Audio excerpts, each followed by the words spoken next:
August 13 ಇವತ್ತು ಕರ್ನಾಟಕ ಬಂದ್ ಎಲ್ಲೆಡೆ ಕರೆಯನ್ನ ಕೊಡಲಾಗಿದೆ. ಈ ನಿಟ್ಟಿನಲ್ಲಿ ಮಂಡ್ಯದಲ್ಲಿ ಈಗ ಬಂದ್ಗೆ ವ್ಯಾಪಕ ಬೆಂಬಲ ವ್ಯಕ್ತವಾಗ್ತಾ ಇದೆ.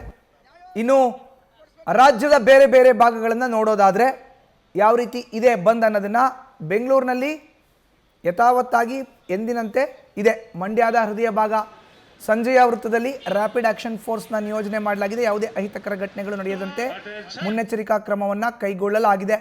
ಇನ್ನು ಬೆಂಗಳೂರಿನ ಸ್ಯಾಟಲೈಟ್ ಬಸ್ ನಿಲ್ದಾಣದಲ್ಲಿ ರಾಮನಗರ, ಚನ್ನಪಟ್ಟಣ, ಮದ್ದೂರು, ಮಂಡ್ಯ, ಮೈಸೂರು ಭಾಗಗಳಿಗೆ ಹೋಗೋ ಅಂಥ ಬಸ್ ಯಥಾವತ್ತಾಗಿ ಓಡಾಡ್ತಾ ಇದೆ.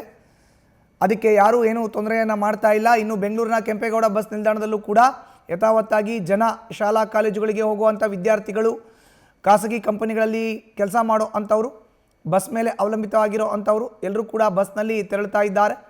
ಯಾವುದೇ ಒಂದು ಸಮಸ್ಯೆ ಇಲ್ಲ. ಇನ್ನು ಇವತ್ತು ವಿವಿಧ ಕನ್ನಡ ಪರ ಸಂಘಟನೆಗಳನ್ನು ಒಗ್ಗೂಡಿಸ್ಕೊಂಡು ಕರ್ನಾಟಕ ಬಂದ್ಗೆ ಕರೆಯನ್ನು ಕೊಟ್ಟಿರೋ ಅಂಥದ್ದು ವಾಟಾಳ್ ನಾಗರಾಜ್ ಅವರು. ವಾಟಾಳ್ ನಾಗರಾಜ್ ಅವರ ನಿವಾಸದ ಬಳಿ ನಮ್ಮ ಪ್ರತಿನಿಧಿ ಚಂದನ ಇದ್ದಾರೆ.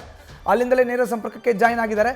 ಚಂದನ, ಇವತ್ತು ವಾಟಾಳ್ ನಾಗರಾಜ್ ಅವರು ಕೊಟ್ಟಿರೋ ಅಂಥ ಕರೆ ಕರ್ನಾಟಕ ಬಂದ್, ಈಗ ಬೆಂಗಳೂರು ಸೇರಿದಂತೆ ಎಲ್ಲೆಡೆ ನೀರಸ ಪ್ರತಿಕ್ರಿಯೆ ಯಥಾವತ್ತಾಗಿ ಇದೆ. ತಾವು ಇವಾಗ ವಾಟಾಳ್ ನಾಗರಾಜ್ ಅವರ ಮನೆ ಹತ್ರ ಇದ್ದೀರಿ. ಅಲ್ಲಿನ ಪರಿಸ್ಥಿತಿಯನ್ನು ವಿವರಿಸೋದಾದ್ರೆ. ಮಧು, ಇಲ್ಲಿನ ಪರಿಸ್ಥಿತಿಯನ್ನ ವಿವರಿಸೋದಾದ್ರೆ ಈಗಾಗಲೇ ನಾವು ನೋಡಿರೋ ಪ್ರಕಾರ ಯಾರೆಲ್ಲ ಅಂದ್ರೆ ಬೆಂಬಲವನ್ನ ಸೂಚಿಸಿದ್ರೋ ಅಂಥವರನ್ನ ಈಗಾಗಲೇ ಕಾರ್ಯಕರ್ತರನ್ನ, ಸಂಘಟನೆ ಮುಖಂಡರುಗಳನ್ನ ಪೊಲೀಸರು ವಶಕ್ಕೆ ಪಡೆಯುವಂತ ಕೆಲಸ ಮಾಡಿದ್ದಾರೆ. ಇಲ್ಲೂ ಕೂಡ ಅಂಥದ್ದೇ ಪರಿಸ್ಥಿತಿ ಇರುವಂತದ್ದು. ಸದ್ಯ ನಾನೀಗ ವಾಟಾಳ್ ನಾಗರಾಜ್ ಅವರ ಮನೆಯ ಮುಂಭಾಗದಲ್ಲಿದ್ದೀನಿ. ನೀವು ಗಮನಿಸ್ತಾ ಇರ್ಬೋದು, ಅಂದ್ರೆ ಇನ್ನು ಕೂಡ ಗೇಟ್ ಕ್ಲೋಸ್ ಆಗಿದೆ.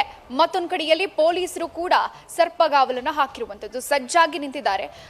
ವಾಟಾಳ್ ನಾಗರಾಜ್ ಅವರ ನಿವಾಸಕ್ಕೆ ಪೊಲೀಸ್ ಪಡೆ ಒಂದು ಭದ್ರತೆಯನ್ನು ಕೊಡ್ತಾ ಇರುವಂತದ್ದು. ಅಂದ್ರೆ ಯಾವುದೇ ಕ್ಷಣದಲ್ಲಿ ಅವರು ಹೊರಗಡೆ ಬಂದ್ರೆ ಅವರನ್ನ ವಶಕ್ಕೆ ಪಡೆಯುವಂತ ಪರಿಸ್ಥಿತಿ ಸದ್ಯಕ್ಕೆ ಕಂಡು ಬರ್ತಾ ಇರುವಂತದ್ದು. ಅಂದ್ರೆ ಈಗ ಕೆಲವೇ ಕ್ಷಣಗಳ ಹಿಂದೆ ಕೆಲವೊಂದಿಷ್ಟು ಬೆಂಬಲಿಗರು ವಾಟಾಳ್ ನಾಗರಾಜ್ ಅವರ ನಿವಾಸಕ್ಕೆ ಬಂದಿದ್ರು. ಕೂಡಲೇ ಅವರನ್ನು ಕೂಡ ವಶಕ್ಕೆ ಪಡೆಯುವಂತ ಕೆಲಸವನ್ನ ಪೊಲೀಸರು ಮಾಡಿರುವಂತದ್ದು. ಅಂದ್ರೆ ಯಾವುದೇ ಕಾರಣಕ್ಕೂ ಬಂಧನ ಮಾಡೋದಕ್ಕೆ ಅವಕಾಶವನ್ನ ಕೊಡೋದಿಲ್ಲ ಅನ್ನುವಂಥ ನಿಟ್ಟಿನಲ್ಲಿ ಪೊಲೀಸರು ಈಗ ಆಲ್ರೆಡಿ ಸಜ್ಜಾಗಿ ನಿಂತಿರುವಂಥದ್ದು, ರೆಡಿ ಆಗಿದ್ದಾರೆ. ಅವರ ಮನೆಯ ಗೇಟ್ನ ಮುಂಭಾಗದಲ್ಲೇ ತಮ್ಮ ಜೀಪನ್ನು ಕೂಡ ರೆಡಿ ಮಾಡಿಕೊಂಡು ನಿಲ್ಲಿಸಿರುವಂಥದ್ದು. ಯಾವುದೇ ಟೈಮಲ್ಲಿ ವಾಟಾಳ್ ನಾಗರಾಜ್ ಅವರು ಆಚೆ ಬಂದಂಥ ಸಂದರ್ಭದಲ್ಲಿ ಅವರನ್ನ ವಶಕ್ಕೆ ಪಡೆಯೋದಕ್ಕೆ ಸಕಲ ತಯಾರಿಯನ್ನ ಮಾಡ್ಕೊಂಡಿರುವಂಥದ್ದು. ಅವ್ರು ಆಚೆ ಬರ್ತಿದ್ದಂಗೆ ಅವರನ್ನ ವಶಕ್ಕೆ ಪಡೆಯುವಂಥ ಕೆಲಸ ಆಗತ್ತೆ. ಒಟ್ಟಾರೆಯಲ್ಲಿ ಯಾರೆಲ್ಲ ಬೆಂಬಲಿಗರು ಕೂಡ ವಾಟಾಳ್ ನಾಗರಾಜ್ ಅವರ ನಿವಾಸಕ್ಕೆ ಆಗಮಿಸಿದ್ರು ಕೂಡ ಅಂಥವ್ರನ್ನು ಕೂಡ ವಶಕ್ಕೆ ಪಡೆಯುವಂತ ಕೆಲಸ ಆಗ್ತಾ ಇದೆ. ಒಟ್ಟಾರೆ ಈ ರೀತಿಯಾದಂತಹ ಪರಿಸ್ಥಿತಿ ವಾಟಾಳ್ ನಾಗರಾಜ್ ಅವರ ನಿವಾಸದ ಮುಂದೆ ಇರುವಂತದ್ದು. ಮಧು, ಧನ್ಯವಾದ ಚಂದನ ನಿಮ್ಮ ಮಾಹಿತಿಗೆ. ಇನ್ನು ಕರ್ನಾಟಕ ಬಂದ್ಗೆ ಕರೆ ಕೊಟ್ಟಿರುವಂತ ವಾಟಾಳ್ ನಾಗರಾಜ್ ಅವರ ನಿವಾಸದ ಬಳಿ ಪೊಲೀಸರು ಬಿಗಿಯಾದಂತಹ ಬಂದೋಬಸ್ತ್ ಮಾಡಿದ್ದಾರೆ, ನಿಯೋಜನೆ ಮಾಡ್ಕೊಂಡಿದ್ದಾರೆ. ಯಾವಾಗಲೇ ವಾಟಾಳ್ ನಾಗರಾಜ್ ಅವರು ತಮ್ಮ ಮನೆಯಿಂದ ಹೊರಗಡೆ ಬಂದರೆ ಅವ್ರನ್ನ ವಶಕ್ಕೆ ಪಡೆಯುವಂಥ ಸಾಧ್ಯತೆ ಇದೆ. ನಮ್ಮ ಪ್ರತಿನಿಧಿ ಚಂದನ ವಿವರಣವನ್ನು ನೀಡ್ತಾ ಇದ್ರು. ಇನ್ನು ವಿವಿಧ ಕನ್ನಡ ಪರ ಸಂಘಟನೆಗಳನ್ನ ಒಗ್ಗೂಡಿಸ್ಕೊಂಡು ಆಗಸ್ಟ್ 13ನೇ ತಾರೀಕು ಕರ್ನಾಟಕ ಬಂದ್ ಆಗಲೇಬೇಕು ಅಂತ ಕಳೆದ 15 ದಿನದಿಂದ ಏನು ವಾಟಾಳ್ ನಾಗರಾಜ್ ಅವರು ಕರೆಯನ್ನು ಕೊಡ್ತಾ ಇದ್ರು, ಈಗ ಅವ್ರನ್ನೇ ವಶಕ್ಕೆ ಪಡೀಲಿಕ್ಕೆ ಪೊಲೀಸರು ಮುಂದಾಗಿದ್ದಾರೆ. ಅವರ ಮನೆಯ ಬಳಿ ಬಿಗಿಯಾದಂಥ ಪೊಲೀಸ್ ಬಂದೋಬಸ್ತ್ ನಿಯೋಜನೆ ಆಗಿದೆ. ಇತ್ತ ಬೆಂಗಳೂರಿನ ಕೆಂಪೇಗೌಡ ಬಸ್ ನಿಲ್ದಾಣದಲ್ಲಿ ಯಥಾವತ್ತಾಗಿ ಬಸ್ ಸಂಚಾರ ಇದೆ. BMTC ಬಸ್ ನಿಲ್ದಾಣದಲ್ಲೂ ಕೂಡ ಅಷ್ಟೇ